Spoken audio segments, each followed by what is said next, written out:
writer! Have you taken your writing as far as you can on your own? Are you looking for a writing community to help you get it to that next level? Maybe a place where you can connect, get inspired, and make some real progress while writing, editing, and promoting your book. I'm super excited to announce my brand new Inner Circle, which is launching in July 2025. It delivers all the support that I normally reserve for my private one on one coaching clients, but it's in a small group format with other supportive writers to get you all the information you need to make your book the best it can be. It's just $199 a month, which is a fraction of the cost of my normal one on one coaching. Check out the details at susiebedori.com/inner circle. We're getting kickstarted early July, so grab your place now.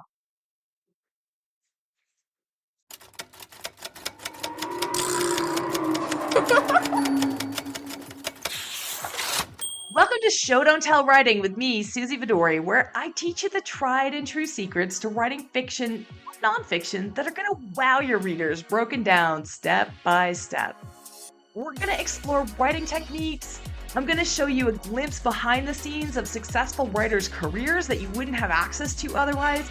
And I'm also going to coach writers live on their pages so that you can learn and transform your own storytelling. Whether you're just starting out, you're drafting your first book, you're editing, or you're currently rewriting that book, or maybe even your 10th book, this show's going to help you unlock the writing skills that you didn't even know you needed, but you definitely do. I'm so looking forward to helping you get your amazing ideas from your mind onto your pages in an exciting way for both you and your readers so that you can achieve your wildest writing dreams. And you're going to also have some fun doing it. Let's dive in. Today we have an extra special guest. I was so excited to get to catch up with Becca Puglisi, so much so that this episode is going to span over 2 weeks. So if you're listening to one, make sure that you grab the second part as well. Becca Puglisi is an international speaker, she's a writing coach, and she's the best-selling co-author of the Emotion Thesaurus and other resources for writers.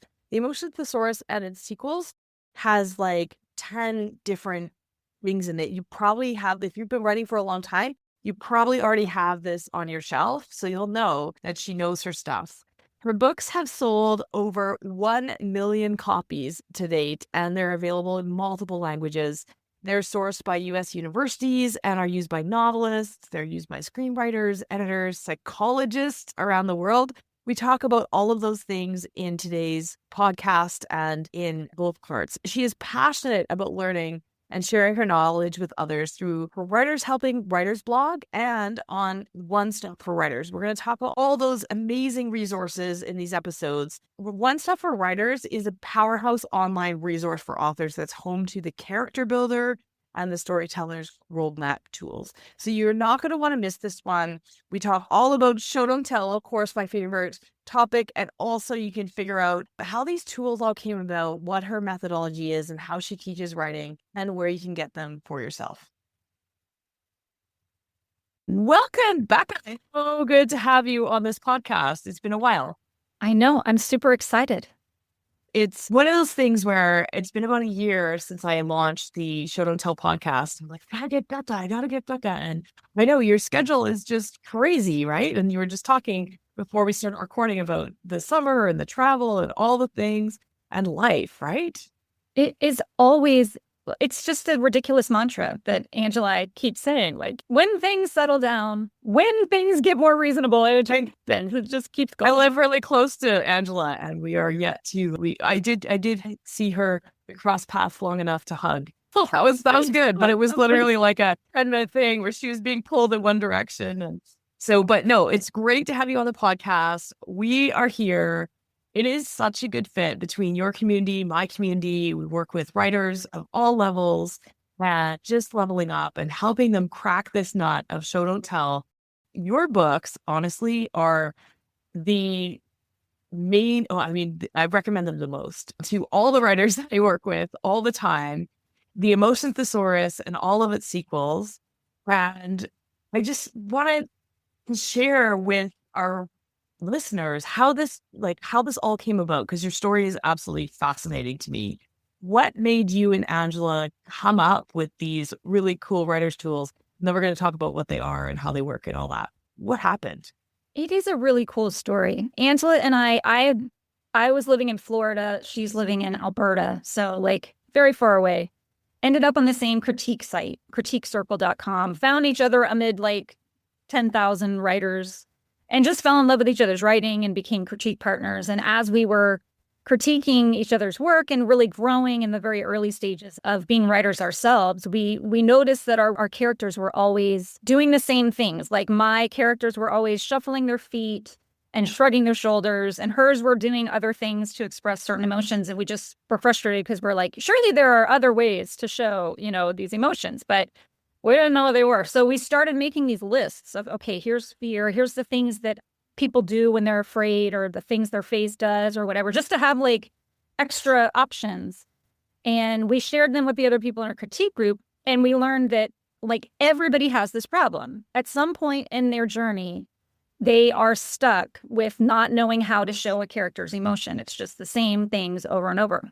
And so when we started our blog back in, holy mackerel, 2008, we said, you know what, let's start with this. Let's start with these emotion lists. We'll call it an emotion thesaurus. And every week we'll highlight a different emotion and see, if people are interested. And it just really took off. I mean, everybody really liked it. And again, it reinforced this idea of, oh my gosh, this is a problem everybody has. It's kind of a universal thing. And there really wasn't a solution out there. There wasn't a book about it.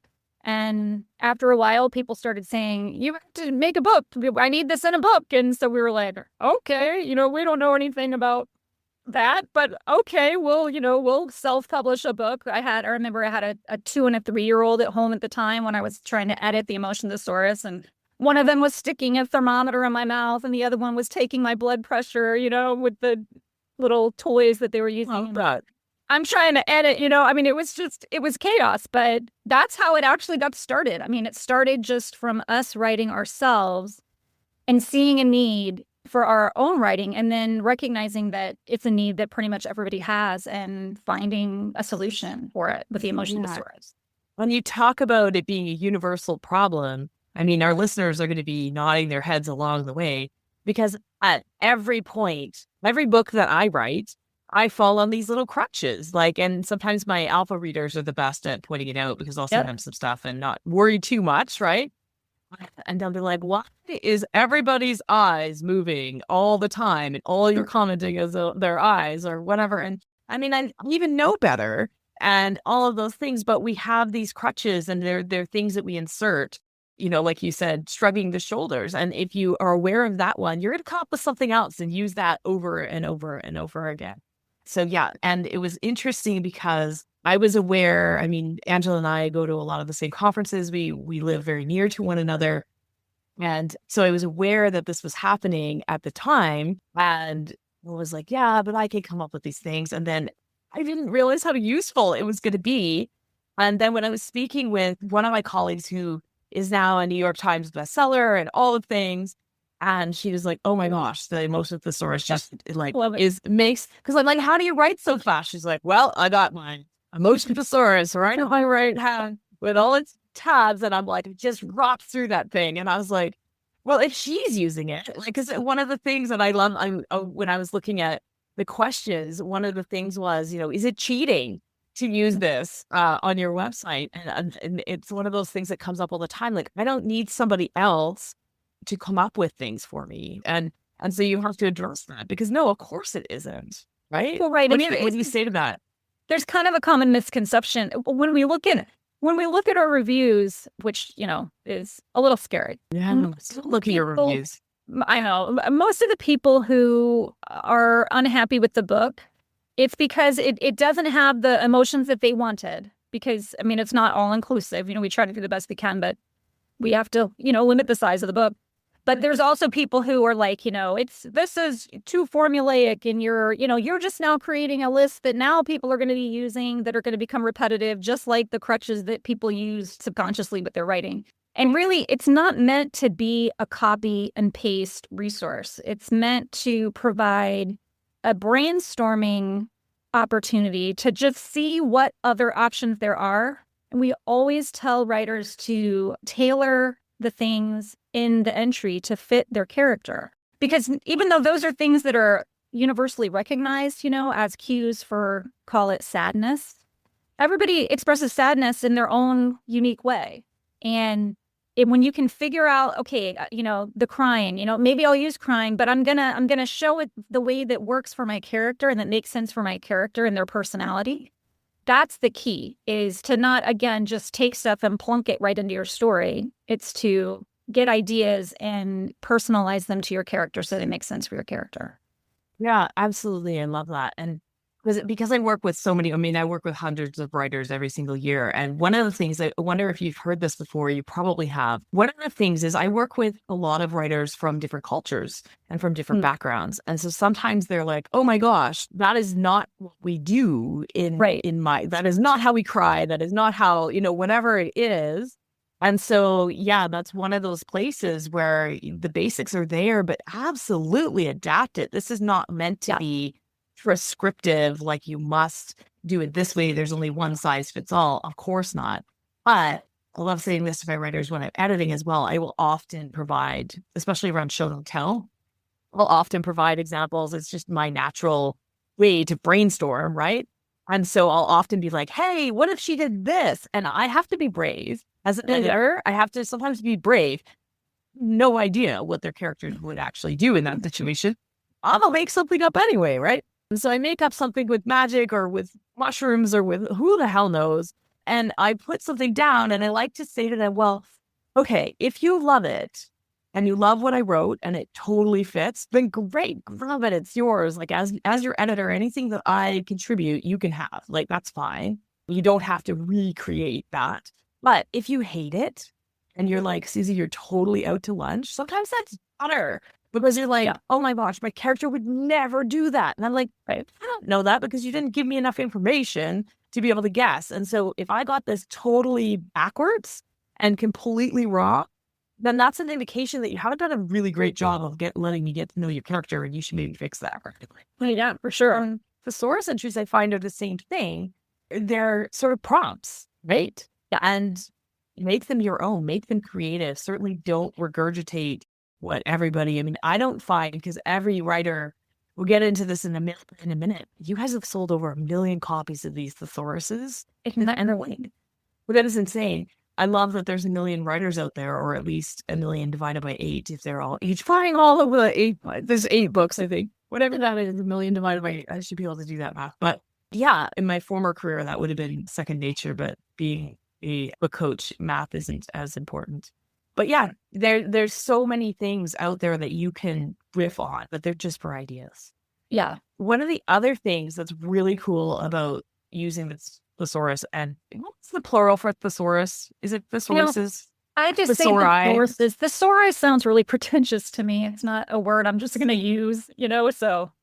In the books, how about that? In the books, that's better. I love to share with people this experience because it's actually incredible. One of the biggest ways that I use the books is if I think that somebody's angry and I look up anger. I think anger is one of the entries. I might get it wrong. Yep. Anger. And there's, 10 pages or however many pages of suggestions. And I look through and none of them are right. Instead of saying, oh my gosh, it's not in the book, I realize, wow, she wasn't angry, she's jealous, or she wasn't angry, she's sad.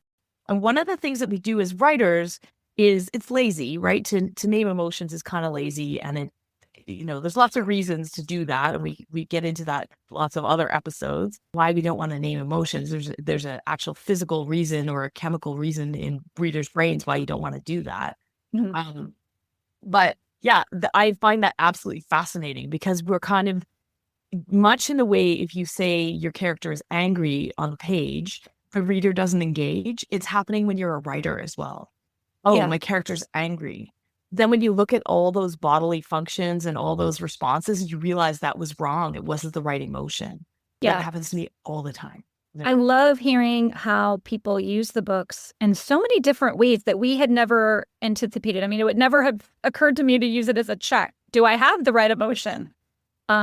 we've had people, special ed teachers who will contact us and say, I use this with my autistic students Oh, wow. to show them this is what anger looks like. This is what frustration looks like. When you see these things on other people's faces, then that can show you what they're feeling because they're, have such a hard time reading those emotions.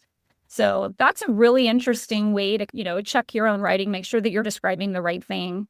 And I mean, so many emotions can be described with the same cues. It's very important to get the context. And a lot of people, I think, skip that because the emotion and, the important thing, and they want to make sure that they get it right. And then you end up with this kind of melodramatic situation where they're really reacting and the reader's like, what's going on? I don't even know, that anything happened. So the context is important to you to help you make sure you get the right emotion and that the reader gets the right emotion. Yeah. And sometimes I find too that it's okay to tell, by the way. It's okay to tell sometimes.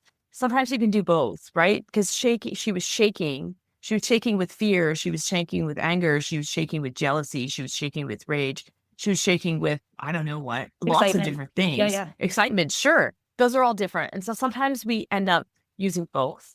It's really important to use the show as well. And maybe I kind of glossed over it there, and I probably shouldn't, because this is one of those really cliche writing advices, don't name emotions, that people kind of gloss over and say, well, why not? I'm going to throw it over to you, Becca, because I bet you have a really succinct answer, or maybe not, but we're going to find out, why shouldn't we name emotions in our books? What's the problem with doing that as a writer?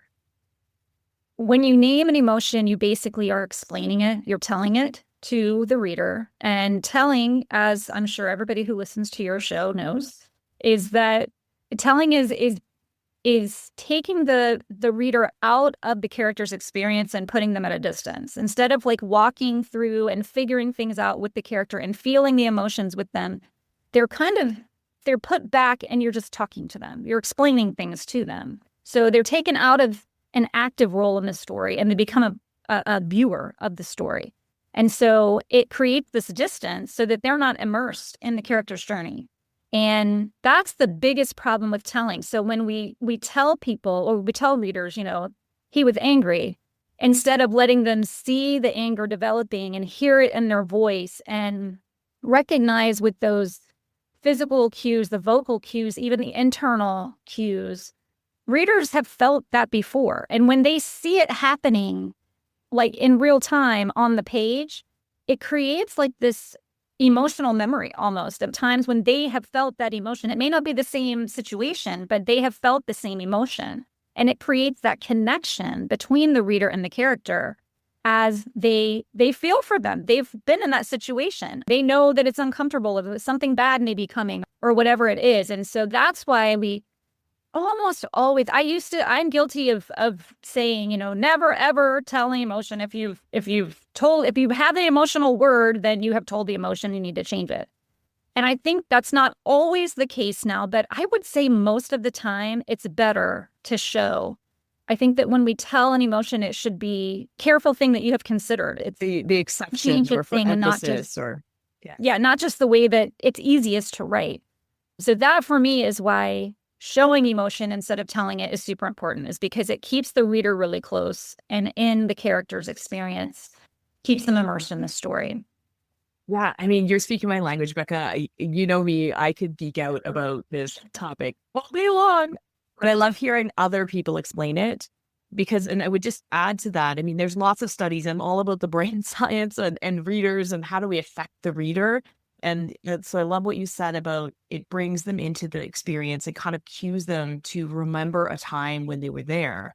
And there's lots of studies now that say that reading, you go through all those same emotions or that same experience as if you were really there, right? Like there really are cues and things that happen. It's why we love to read. It feels like we did it, right? And all of that sort of connections in the brain are happening as if you're really there. The stress, the anger, the whatever that is. So that's a key part of actually bringing us into that moment, is to be able to describe it in a way that our body reacts and our brain reacts. Because if you just tell us the emotion, then we say, yeah, thanks, that's a fact. And we don't turn our brains on, which is what I was saying earlier, even when we're writing. If we just pick an emotion, we're not turning on our brains. We're not experiencing that either, right? So going that extra step, especially in a moment. And like you said, you can sometimes tell in this piece, this is one of the ones that I almost say without exception. Writers will often come to me and say, but Susie, like, oh, I just feel like I'm overdoing it, right? And especially newer writers, they're like, I feel like I'm over expressing everything because it's uncomfortable. It feels strange when you first start writing that way. And my It's response is harder. usually, yeah, it's harder. harder. It takes more words. I mean, it's not the natural way that we would do it, for sure. And it's awkward, right? Because you're kind of putting yourself out there and you're drawing on your own experience, maybe sharing how you feel when you're angry, right? Yeah. But the thing is, like, tell them, oh, don't worry, I will let you know when you're overshowing. This does happen. Like, after I've worked with a writer for 6 months or a year, I'll get something and I'll be like, well, now you're like overshowing, but it's rare. And so I can guarantee you, if you're just learning this technique or if you're still feeling uncomfortable, you're not there yet. You're not overshowing. There is room. And yes, it is harder. It takes longer, but it's not harder for your reader. They're not going to feel like if you sat there and stressed over these 3 descriptive words, I can guarantee you they're going to digest it just as if you said anger, except in a better way, right? Like it's not going to feel clunky to them, even if it feels clunky to you. Yeah. And it gets easier. It's with any aspect of storytelling. The more you do it, the more natural it gets. And the easier it is to see that line of, what's not enough and what's too much. And that's where, I mean, you as an editor are critical. Also, critique partners and beta readers. I mean, they're going to let you know, oh my gosh, why is he going on and on about the way he feels? Enough already. I mean, they're going to let you know about that too, or we don't often have the perspective that we need. So, I mean, I always encourage people to just do it and don't worry about it being too much or not right, because the more you practice, the easier it gets. Absolutely. And I think, that's a really good point for beta readers and critique partners. And it will show up in comments like this. Oh, this part feels really slow, right? Yeah. They won't necessarily know why, but if we're over describing, and I like to talk about show don't tell as a zoom lens, right? So you've got this zoom lens if you were the videographer and you're filming a film. So when you're showing something, you're zooming in, and when you're telling something, you're zooming out. Yeah. And so you get to choose when you do those things. But when you zoom in to everything and make everything of equal importance, sometimes it's overdone, right? And so if you've got so the way to know if you're like, if it's showing up as, oh my gosh, this part feels really slow, it's probably because you're describing in detail something that would be really interesting if it was like an actually important scene, but it's not. I'm waiting for a bus or whatever, and it's not part of your plot. So if you're zooming in on everything, then yes, it can get a little bit overdone. That's a great point, that it's not always the fact that you're showing that is the problem. It's that you're focusing on the wrong details or on too many details. And I mean, I see that. I like to read a lot of the classics. Anne of Green Gables, one of my growing up. I mean, I read that whole series over and over again as a teenager. And from like half an hour from there. So, it's my bucket list. It's on my bucket list to go to that. Sorry, half an hour from the ferry, not half an hour from but I lived on the mainland. I would get there. Here. But I cannot read it. When I read it now, I'm skimming. Yeah, because it's so much description. This upsetting description, where it's just, there's so much. And you see that a lot in the classics, because I don't know that showing, I haven't looked into the research of it historically, but I don't know that it's been around all that long. No. And I think you do get that overdone feeling now, looking back at a lot of the classics, just because the way that they did it was differently. You do. And I think that deep perspective, like writing in third person or first person, really deep, like immersive, is new. And even in a lot of genres in the last 10 years, that's really changed. And so, you talk about Tolkien or like any of these books that have these long descriptive passages, and you're like, now I'm skinning. The thing is that readers' attention spans are changing. And so the science of it is changing as well. We have to compete with AI, and AI in a sort of immersive perspective or in an interactive perspective, because now we can sort of load that in and really be a character and jump into a video game or something else and be immersed. And it's almost that kind of writing and that kind of feeling that we're trying to capture now. And books are evolving and people's attention spans are changing, and it's unfortunate. Yeah. So it depends. I mean, you can still write a classic. You're just not going to find a very wide audience for it. So depends on your goals. But yeah, anything, I mean, that's a good question though. Are you finding that show don't tell and this sort of deep immersive experience is genre specific? That is a good question. I don't know. I think that it may be that the deep immersive experience is better for characters who are navigating a change arc. You know, if you've got static characters, maybe in an action or an adventure, Indiana Jones, Lara Croft, all of that. I don't know that the deep immersive lens, that zoom lens is necessary to get into really what's happening with them. There's not a lot happening with them internally. I mean, they are experiencing emotions, obviously, and they're going through conflicts and difficulties. But that inner journey is not there. And so I think that maybe in those kinds of stories, it's not. And I know I struggle with it in difficult content. You know, I remember I saw this movie, it was a very long time ago, probably 20 years ago, called Sleepers. And it was about children who were mistreated. And it was just, I came out of that movie feeling like emotionally just wrong. And I thought later, as I looked back on it, it was too close. I needed distance. The viewer needed distance from what was happening in that movie. And I think that you can, get into the same problem when you're writing a book. If you're writing a difficult scene or something that has some uncomfortable content, things that you just don't want to explore too closely, it's better to pull out in those scenes. Yeah. I mean, I would bring up a second part of the question is nonfiction. Because a lot of times, I do have a lot of listeners and a lot of clients and writers that I work with who write nonfiction, both memoir and also business books. And they kind of gloss over that show don't tell part at first because they think it doesn't apply to them. What do you think? I think that it works very well in narrative nonfiction. I think if you're writing a narrative nonfiction, if you're doing a memoir, anything like that, I think that these techniques are gold because they do the same thing in those stories that they do in fiction stories. They're going to pull the reader in. They're going to make the reader more interested. They're going to keep them invested. I do think that, in a lot of nonfiction, if it's more technical or more fact-based, if it's just a different style, it's more of a reporting facts kind of a style, and it's not really meant for that kind of writing. But absolutely part of nonfiction, I think that's hugely important. Nonfiction is changing as well. So there are reference books. I mean, like The Emotion Thesaurus and its sequels, right? There are reference style books. Right. What's more popular now is this hybrid style, which is part memoir and part prescriptive. And so it has a lot of storytelling at the beginning. And so for that storytelling piece, so each chapter might have a story from their personal experience, from their client's experience, from a public story or some other experience. And that piece, so it's storytelling, you can absolutely bring it in. But then, yes, when you're interpreting the facts and when you're giving more facts and when you're explaining in the reference piece of that or the exercises at the end of the chapter, less important.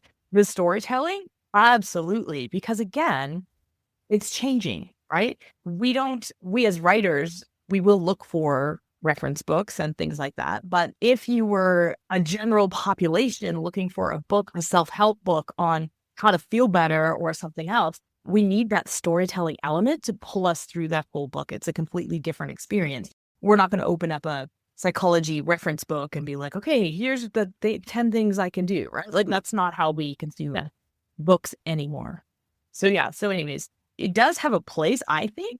But you're right. In the reference piece of it, it probably doesn't, right? It does depend, I guess, on the kind. But I like the way you're thinking in that things are changing. And so why can't the forms that have typically been somewhat dry and not very interesting, unless you're totally into like whatever the topic is, why can't we adjust the form and the structure and make it something that is a little more narrative and have more storytelling elements? I mean, this is why, when you go to a lecture, you want the guy that's telling jokes and that's telling personal stories, and because that pulls you in and you're connecting with that person. So anytime we can bring that in, even in nonfiction, I think that would be great if it works for what you're writing.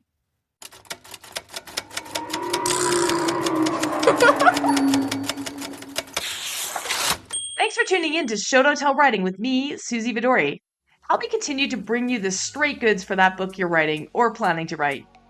Please consider subscribing to this podcast and leaving a review on Apple Podcasts, Spotify, or wherever else you're listening.